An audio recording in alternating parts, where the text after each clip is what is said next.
Dad, you need to come home right now. HOA President Victoria Langford just drove her Range Rover into your barn. For a second, I honestly thought my daughter was joking. She wasn't. My name is Travis Bennett. I'm 57 years old, a former utility infrastructure supervisor, and I've spent most of my life fixing things that other people broke. Power lines, equipment, fences, engines. If it was made of steel and had a problem, there was a good chance I could figure it out. But nothing in my 35 years of dealing with difficult people prepared me for what Lauren told me that morning. The call came a little after 11. I was standing inside a supply store in Billings comparing prices on hydraulic fittings when my phone started vibrating. Lauren rarely called during the day unless something was wrong. Normally, she sent a text. Normally, she handled things herself. The moment I saw her name, I answered. Everything okay? There was a pause. Not a long one. Just long enough to make my stomach tighten. Dad, Victoria's here. I frowned. At the house. No, another pause. She's inside the barn. I actually laughed. Not because it was funny. Because my brain refused to process what she had just said.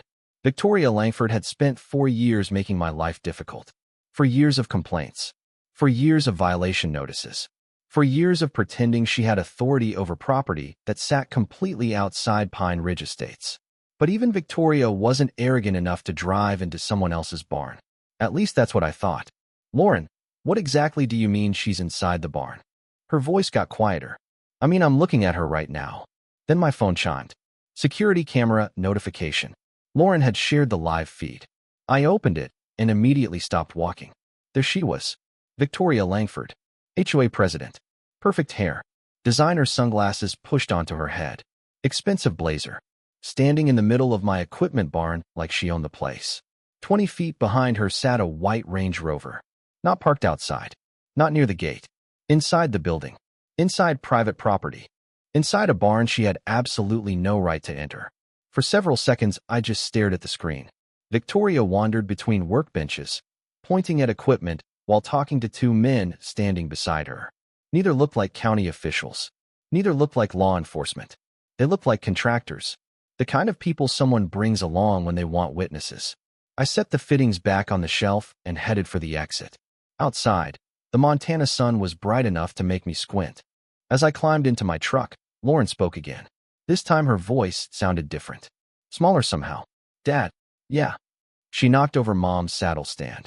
Everything inside me went still. The saddle stand wasn't worth much money. Sarah and I finished it just 3 months before cancer took her.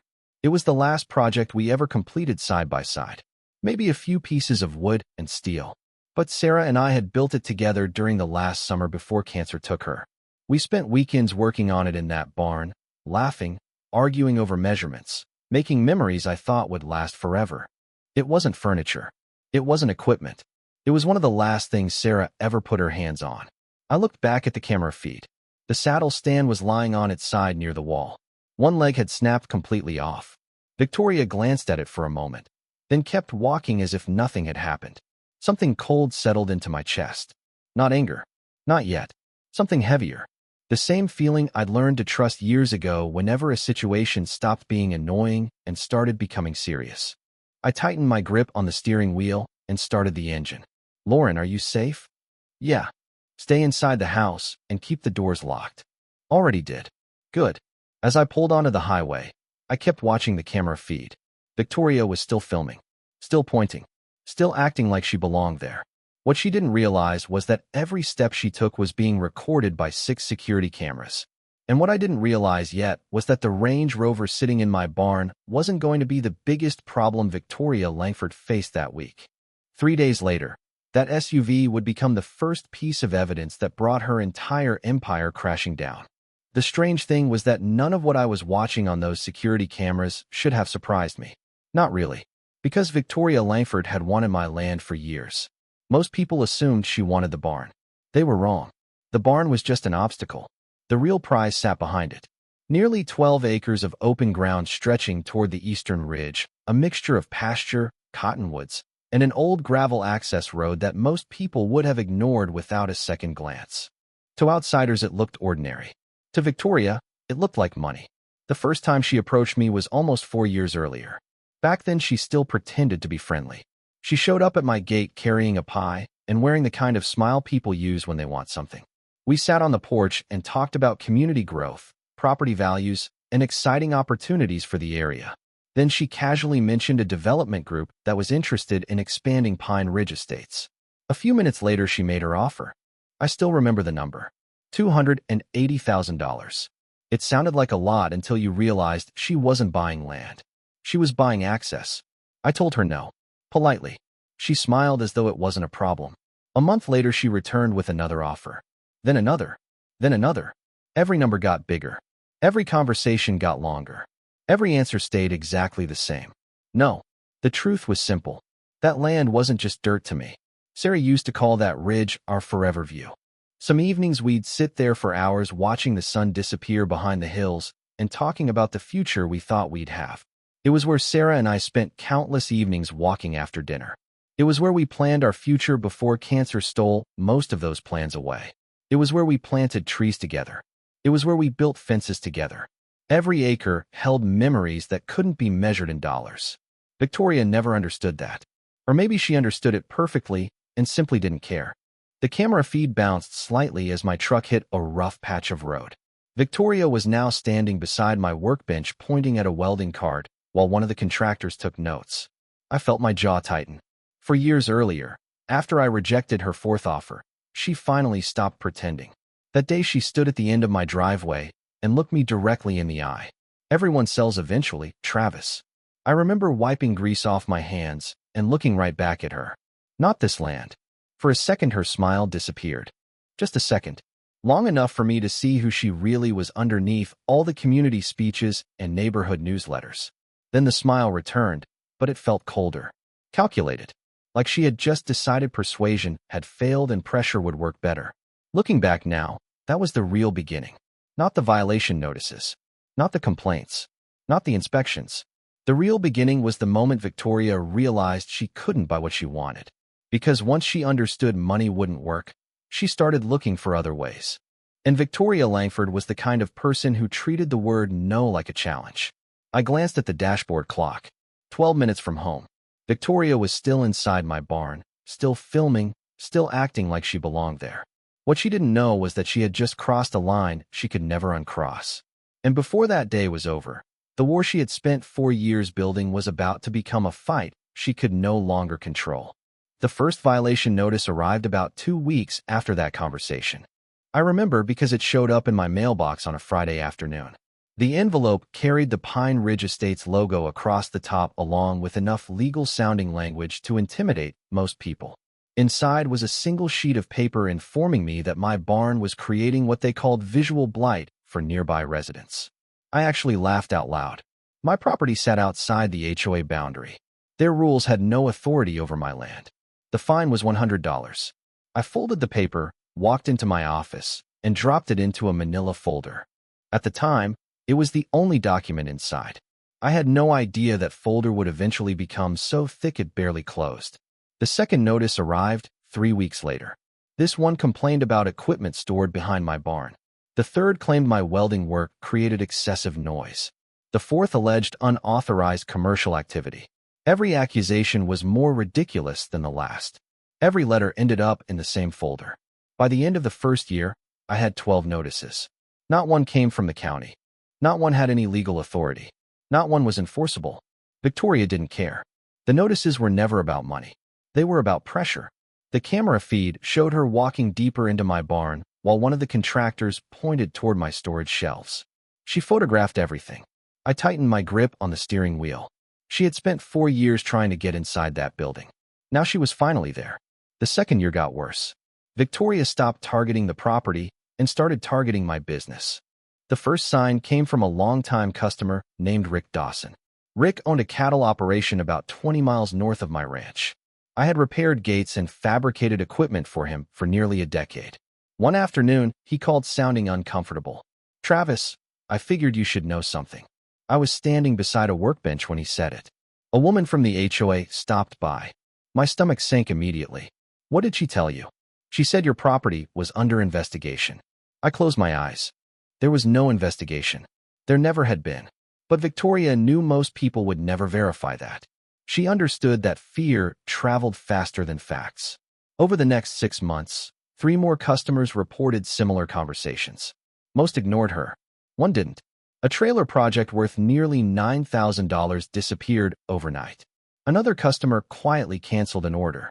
Victoria was costing me real money now. Not enough to break me, but enough to send a message. Lauren noticed.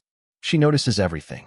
One evening, she found me sitting at the kitchen table surrounded by notices, complaint letters, photographs, customer statements, and handwritten notes. She looked at the growing stack of paperwork and asked a question only Lauren could ask. Why don't you just throw all this away? I smiled because honestly it was a fair question. I held up the very first violation notice. You know what this is? A fake fine. No, I tapped the paper. This is evidence. She frowned. Evidence of what? Evidence that Victoria keeps making the same mistake. Lauren stared at me for several seconds before slowly nodding. She was starting to understand. The folder became a binder. The binder became 2 binders. Every notice, every email, every voicemail, every customer statement, every photograph, every encounter, everything got documented. Dates, times, names, locations, details. Working in infrastructure taught me something important. Memory isn't evidence. Paper is. Video is. Records are. The more Victoria pushed, the more records she created. And the more records she created, the stronger my position became. What Victoria didn't know was that her biggest problem had already started weeks before she ever drove that Range Rover into my barn. Because somewhere inside Pine Ridge Estates, somebody had finally decided they were tired of keeping her secrets. The man who changed everything showed up on a windy Tuesday afternoon about 2 weeks before Victoria drove into my barn. I was repairing a livestock gate near the south fence line when an old pickup rolled slowly up my driveway and stopped near the entrance. The driver stayed inside for nearly a minute before opening the door. That told me something immediately.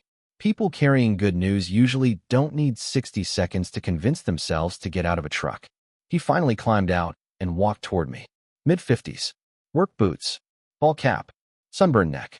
The kind of guy you could pass in a grocery store 10 times without remembering his face.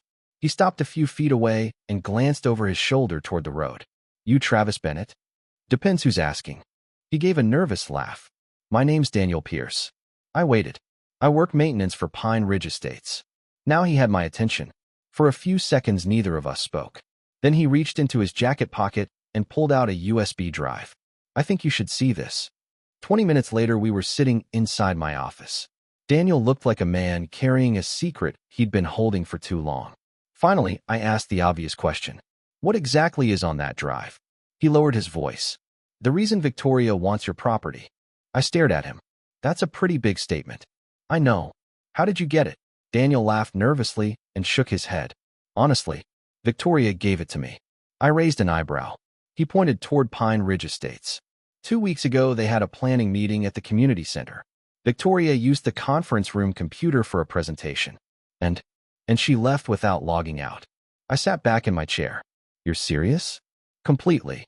According to Daniel, the project folder remained open on the computer desktop for nearly 2 days. Emails, maps, budget projections, development plans, internal correspondence. Nobody noticed. While replacing lighting fixtures in the conference room, Daniel stumbled across the files by accident. At first he ignored them. Then he noticed my property highlighted on multiple maps. That got his attention. So you copied everything? I asked. Everything I could. I plugged the USB drive into my computer. The screen immediately filled with folders. Planning documents, meeting minutes, revenue forecasts, consultant reports. At first glance, most of it looked harmless. Then I opened a folder labeled East Ridge Expansion Project. The room suddenly felt smaller. Map after map appeared on the screen. Proposed roads, future housing lots, estimated property values, millions of dollars in projected revenue. And sitting directly in the middle of nearly every document was my ranch. More specifically, the 12-acre corridor behind my barn. Bright yellow. Impossible to miss. Like a target. Daniel pointed at the screen. That route is the key. He was right. Without access through my property, the entire project became dramatically more expensive. In some cases, nearly impossible. Then I found the email. Just one sentence buried in a chain of correspondence between Victoria and an outside consulting firm. I read it once. Then again. Then a third time. The words never changed. If he won't sell, make the property unusable. Beneath that email sat another document titled Corridor Acquisition Strategy. The file outlined multiple ways to increase pressure on property owners standing in the project's path. A cold silence settled over the room. Suddenly, the violation notices made sense. The complaints made sense. The customer harassment made sense. None of it had been random. Every move Victoria made over the last 4 years pointed toward one goal. Get me off that land. By persuasion if possible. By pressure if necessary. Before Daniel left, I copied every file onto multiple drives.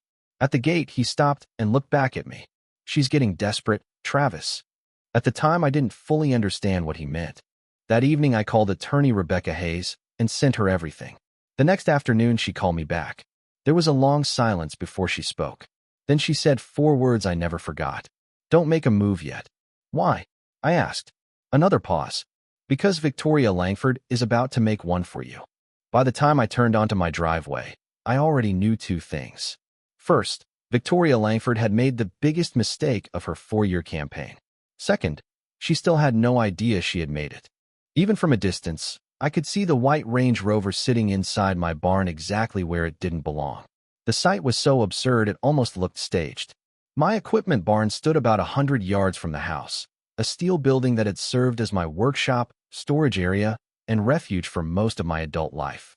Seeing a luxury SUV parked between welding tables and ranch equipment felt like finding a yacht in the middle of a cornfield. I pulled to a stop and stepped out of my truck. Lauren was already waiting near the porch. The moment she saw me, she walked over.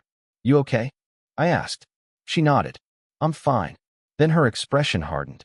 She was in there almost 45 minutes. Long enough to do damage. Long enough to create problems. Long enough to make mistakes. We started walking toward the barn together. Halfway there, a sheriff's cruiser rolled up the driveway and stopped behind my truck. Deputy Cole Mercer stepped out. I'd known Cole for years. Not socially, just small-town familiar. He was the kind of deputy who cared more about facts than drama. "Travis," he said, glancing toward the barn. "Looks like an interesting afternoon." That's one way to describe it. He gave a small smile before becoming serious again. "Let's start with the cameras." Exactly what I wanted to hear. Inside the barn, Victoria stood beside her Range Rover with her arms folded. The 2 contractors remained near the rear wall. All 3 looked annoyed. Not worried. Not yet. The moment Victoria spotted me, she took a step forward. "There you are." I didn't answer. She pointed toward Lauren. "You need to explain why your daughter has been recording me." Before I could respond, Deputy Mercer spoke. "Ma'am, fixed security cameras on private property belong to the property owner." Victoria clearly didn't like that answer. We gathered in the office while Cole reviewed the footage. Minute by minute. Camera by camera. Nobody spoke much. The room grew quieter with every clip. The first video showed Victoria driving through the gate. The second showed the Range Rover entering the barn. The third showed her opening cabinets and storage areas.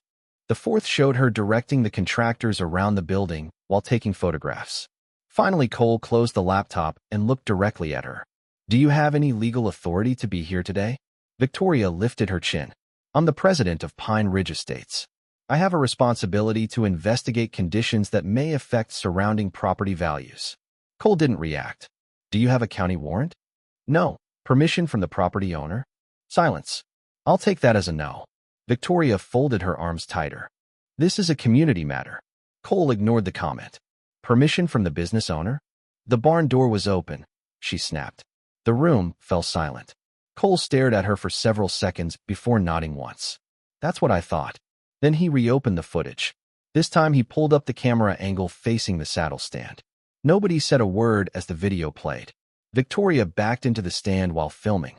The impact wasn't dramatic, just careless. The stand rocked, tipped over, and crashed onto the concrete floor.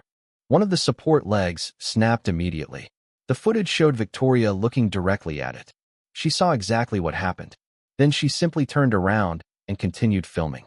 One of the contractors glanced at the broken stand and asked if they should pick it up. Victoria barely looked at it. "Leave it. We have more important things to document." One of the contractors glanced at the broken stand and asked if they should pick it up. Victoria barely looked at it. "Leave it. We have more important things to document." Lauren lowered her eyes. Something settled inside me. Not anger. Not anymore. Certainty. The kind that comes when someone finally shows you exactly who they are. Deputy Mercer closed the laptop. Ma'am, you need to leave the property. Victoria laughed.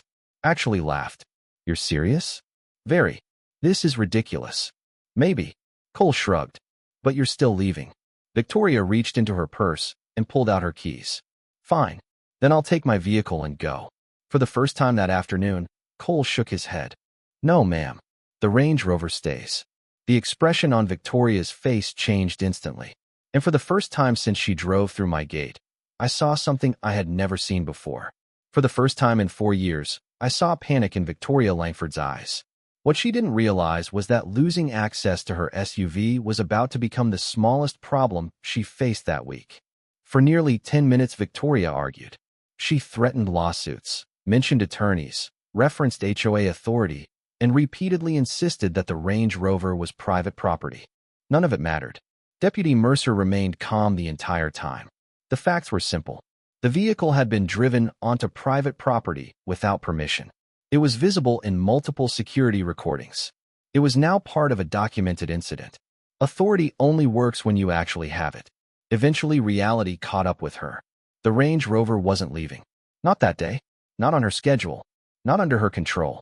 One of the contractors finally offered her a ride. Victoria climbed into his truck without another word. But before the door closed, she looked directly at me. The expression wasn't embarrassment. It wasn't regret. It was pure frustration. The kind that appears when someone realizes a situation has slipped beyond their control. The truck disappeared down the driveway, leaving behind a cloud of dust and one very expensive SUV sitting in the middle of my barn. The building suddenly felt quiet. Only Lauren, Deputy Mercer, and I remained. I looked from the Range Rover to the broken saddle stand lying near the wall, then back to the Range Rover. An idea started forming. Slowly, carefully, the same way every good fabrication project begins. Cole noticed immediately. No, I looked at him. No what? He folded his arms. Whatever idea just popped into your head? No. Lauren started smiling. For the first time all day, I almost smiled too. You don't even know what I'm thinking. I know enough. For the next hour, Cole finished documenting everything. Measurements, photographs, statements, copies of the security footage. The kind of work that never seems exciting but always matters later. Before leaving, he walked one final lap around the Range Rover. Remember what I said? I know. Don't touch the vehicle. He narrowed his eyes. That answer doesn't make me feel any better. Then he climbed into his cruiser and drove away.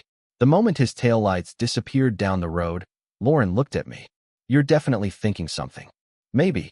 My eyes drifted toward the broken saddle stand. One of Sarah's old tools still sat nearby on the workbench.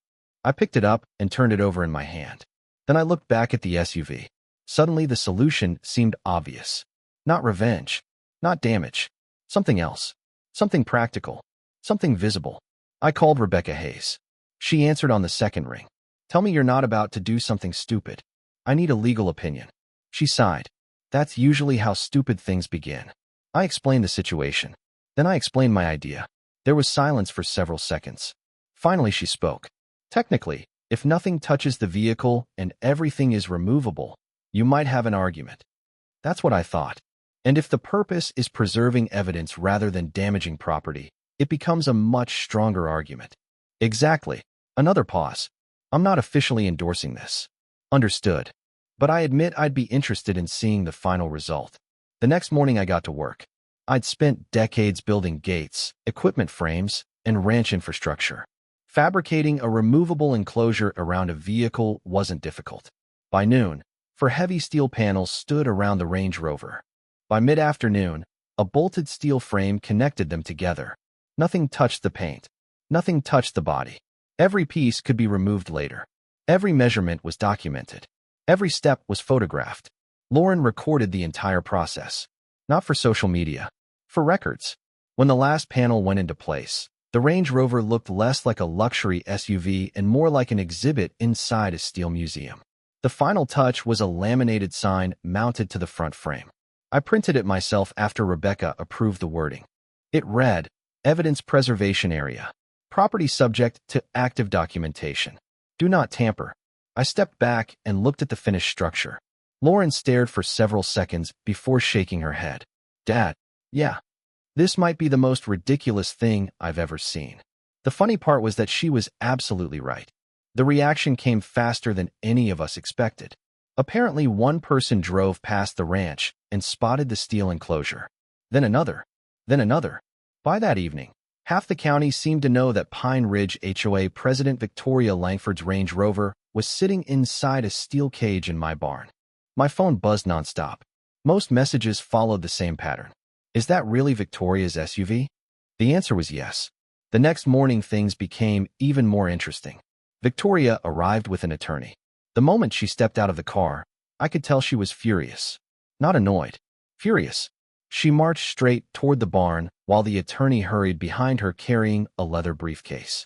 The moment Victoria saw the enclosure, she stopped walking. For several seconds, she simply stared at it. What is this? She demanded. I considered the question. A structure. Remove it. No, the attorney stepped forward. Mr. Bennett. I raised a hand. Before you continue, Rebecca Hayes is expecting your call. That shut him up surprisingly fast. Victoria's expression darkened. Then she noticed the warning sign. Then she noticed the security cameras above the barn entrance. Then she noticed Lauren recording from the porch. For the second time in less than 24 hours, she realized every move she made was being documented. Again, the attorney quietly pulled her aside. They argued in low voices for several minutes before leaving.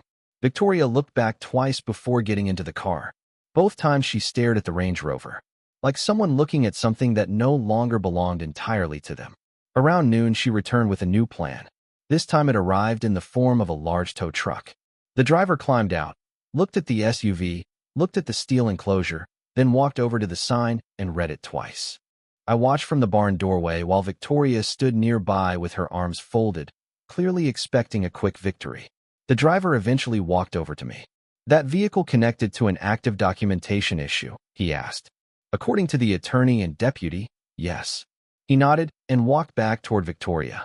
I couldn't hear everything they said, but I heard enough. Victoria pointed toward the SUV. The driver shook his head. She pointed again. He shook it harder. Then he said something that nearly made Lauren laugh out loud. Ma'am, I tow vehicles. I don't tow evidence. 2 minutes later, he climbed back into his truck and drove away. Victoria stood frozen in place watching him disappear down the road. For the first time in 4 years, she looked completely powerless.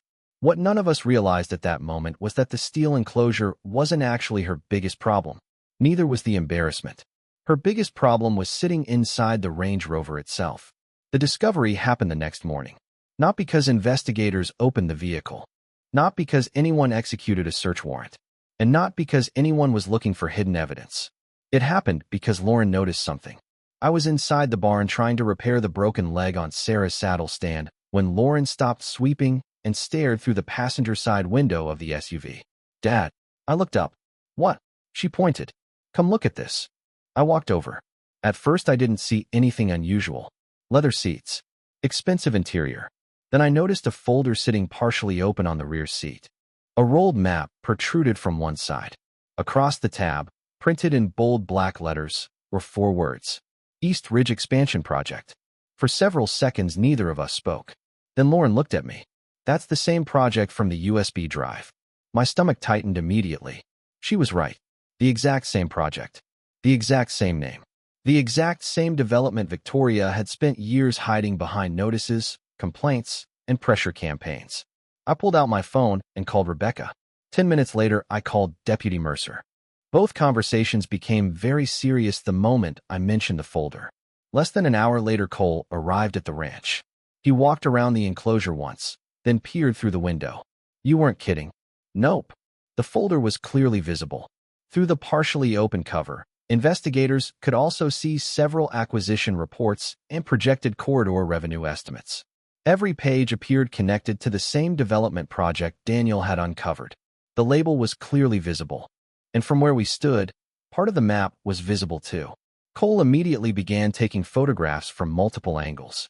Everything documented. Everything recorded. Then he made a phone call. About an hour later, a county investigator arrived. Then another vehicle. Then another. By lunchtime, more people were paying attention to Victoria Langford's Range Rover than Victoria Langford herself would have believed possible. The interesting thing was that nobody touched the vehicle. Nobody opened the doors. Nobody removed the folder. They didn't need to. The folder was visible. The label was visible. And most importantly, the existence of those materials perfectly matched everything Daniel Pierce had already provided on the USB drive. Suddenly, what had looked like allegations started looking like corroboration. The kind investigators love. The kind attorneys dream about. And the kind that turns uncomfortable questions into very serious investigations. The emergency HOA meeting was scheduled for Thursday night at 7 o'clock inside the Pine Ridge Community Center. Normally those meetings attracted maybe 20 people, a handful of retirees, a few board members, the occasional homeowner upset about landscaping rules. This meeting was different. By 6:30, the parking lot was overflowing. Vehicles lined both sides of the road.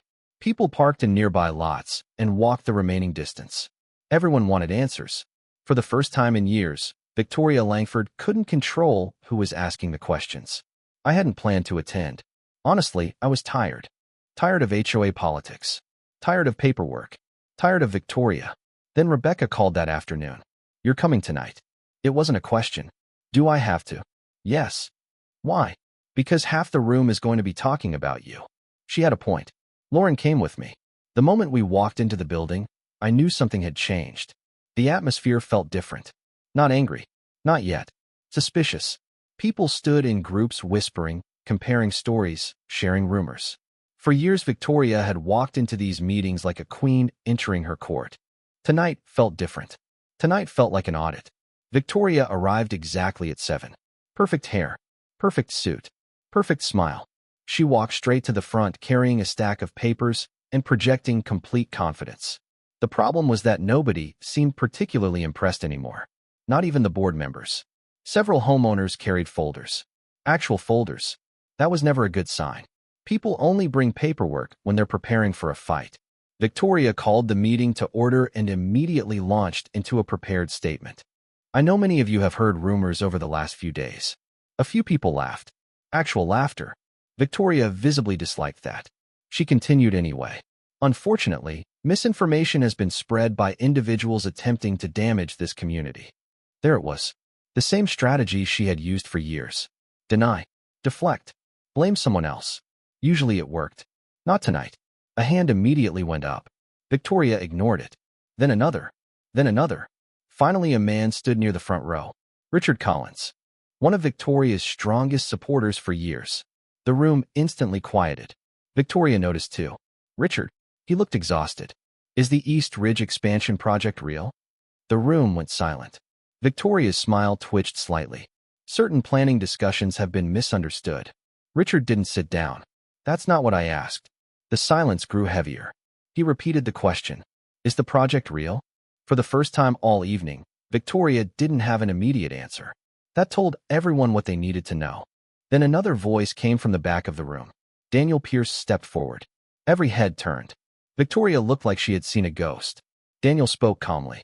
No drama. No theatrics. Just facts. I worked maintenance for Pine Ridge Estates for 7 years. Nobody interrupted him. I saw the project files. The room became completely silent. I saw the maps.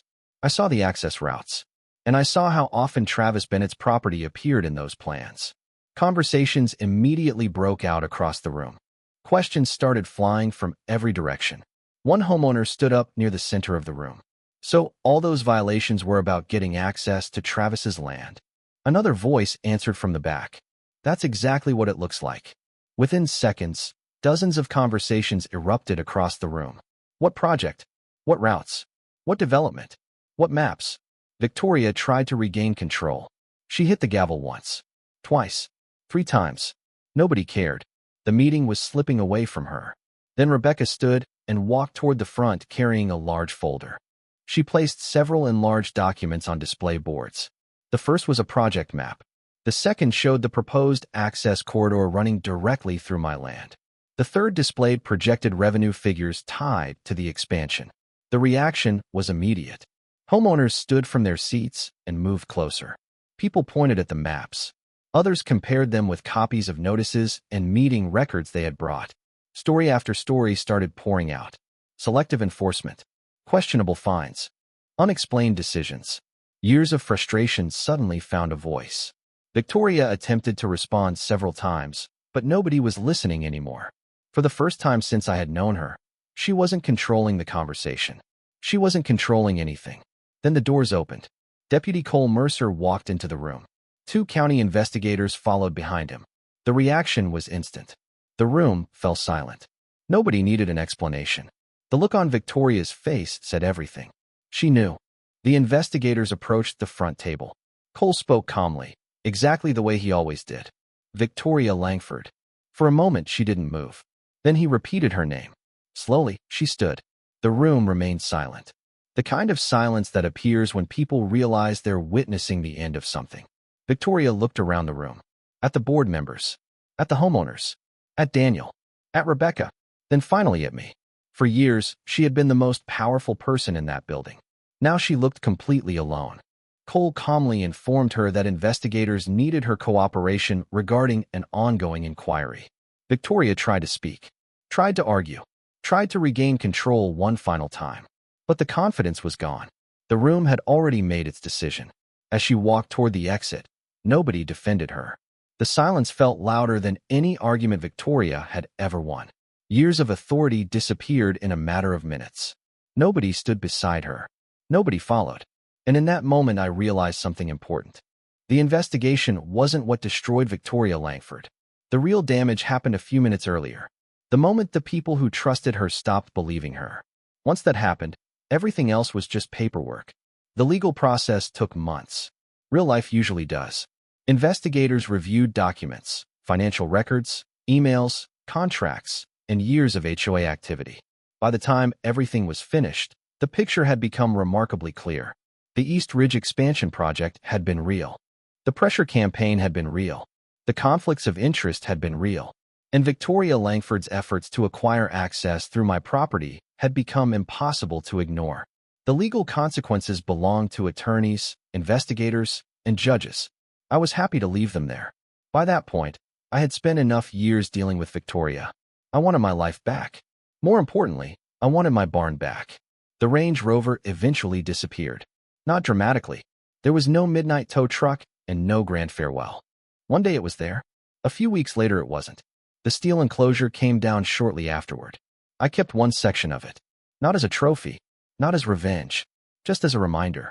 A reminder that patience usually lasts longer than arrogance. Life slowly returned to normal. Customers came back. Projects returned. The phone stopped ringing with rumors. And for the first time in years, nobody from Pine Ridge Estates seemed interested in what I was doing, which suited me just fine. One Saturday morning, several weeks after everything finally settled down, I carried Sarah's saddle stand onto my workbench. The same stand Victoria had knocked onto the concrete floor. The same stand Sarah and I had built together during her final summer. Lauren walked into the barn carrying 2 cups of coffee. She set one beside me and sat down nearby. Neither of us spoke for a while. The barn felt peaceful again, the way it used to. I picked up the broken support leg and began fitting the repaired pieces together. A little welding, a little grinding, a little sanding. Nothing complicated. The kind of project Sarah would have finished faster than I ever could. That thought made me smile. By late afternoon, the saddle stand looked whole again. Not perfect. One corner still showed a small repair line, but I left it there intentionally. Lauren studied it for a long moment. "You fixed it?" I shook my head. No, she looked confused. I rested my hand on the stand. This was never really broken. For a second, neither of us spoke. Then she nodded because she understood. The stand had never been about steel, wood, or tools. It had always been about memories. And memories don't break nearly as easily as people think. A few months later, with Rebecca's encouragement, I used part of the settlement money to create something new. The Sarah Bennett Skilled Trade Scholarship. Nothing enormous. Just enough to help local students who wanted to learn welding, fabrication, mechanics, utility work, or other skilled trades. The kind of work that builds things instead of tearing them down. Every year since then, a handful of young people have received help starting careers with their hands. Honestly, I think Sarah would have liked that more than anything else. One evening near sunset, Lauren and I stood outside the barn watching the lights stretch across the pasture. The same land Victoria had spent 4 years trying to control. The same land she thought she could pressure, intimidate, and manipulate her way into acquiring.